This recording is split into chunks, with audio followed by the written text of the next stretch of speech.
পিঠা ভেজানোর জন্য এই যে দুধ রেডি করলাম, দুধ নারকেল রেডি হয়ে গেছে। এদিকে আমার পিঠাও হয়ে গেছে, এই যে দেখছেন ভাপ দিয়ে এই যে সুন্দর হয়ে গেছে। এখন দিয়ে দিই।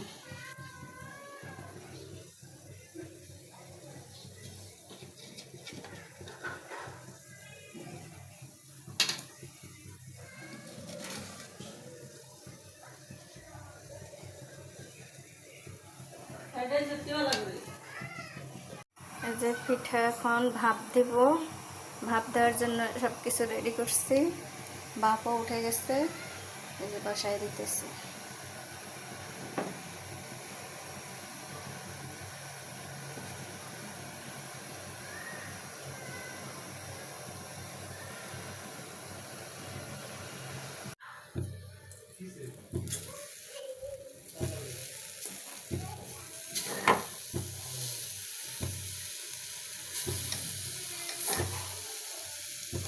পিঠা বানানোর জন্য নারকেল রেডি হয়ে গেছে।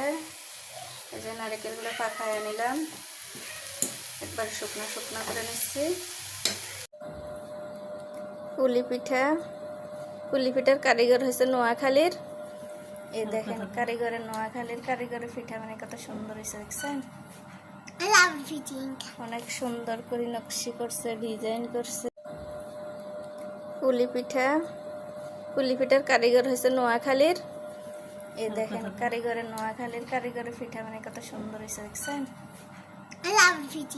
অনেক সুন্দর করে নকশি করছে, ডিজাইন করছে। খালির ঐতিহ্যবাহী পিঠা দেখেন, এই যে নকশি পিঠা, এটা হচ্ছে পুলি নকশি পিঠা, পুলি পিঠা। হ্যাঁ, নারিকেলের, এই যে নারিকেল পুলি, এই হচ্ছে নারিকেল। আর এই ডিজাইন করতেছে।